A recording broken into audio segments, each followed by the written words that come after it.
Yeah, okay. I guess I really had given up trying to be subtle about it.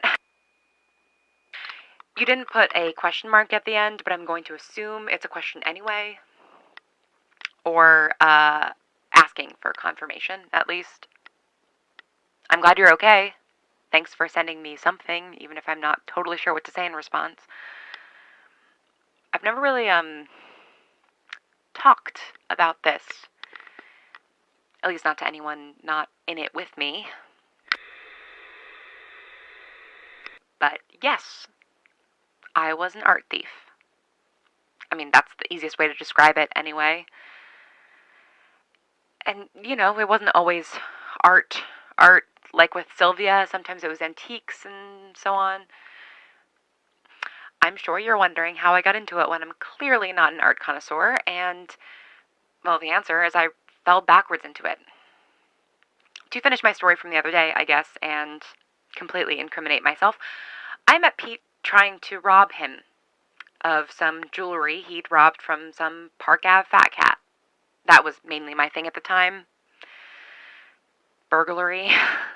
um, I didn't, when I got to New York, I didn't know what I wanted to do with my life. So I got a job at a hardware store in a really nice part of town, and that led me to doing in-home repairs for some folks in the neighborhood.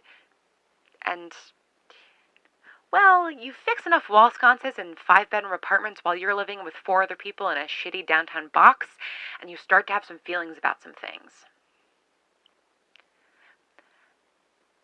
I am as good at breaking things as I am fixing them, so it was easy for me to get into empty apartments, into locked drawers or safes, and it was easy for me to case a place if I was already there doing repairs.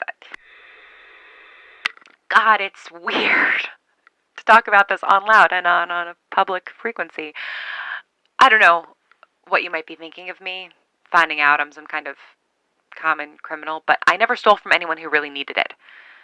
I always tried to make sure to leave alone the stuff that seemed like it might have real sentimental value, too, but of course you can never really tell.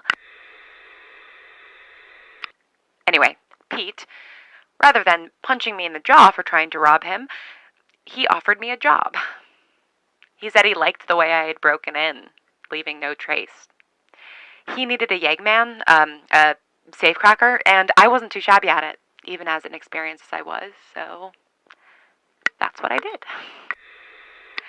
I was 22 years old, and I'd been in New York for all of 18 months, and somehow I had fallen in with one of the best thieves in a city filled to the brim with expert criminals. Up until I got stuck with Harry for half a decade, I had pretty good luck with the people I fell in with. And now I've got you, Bertie. Or, I mean, I hope I do after all of this. So I like to think that my luck is turning back around.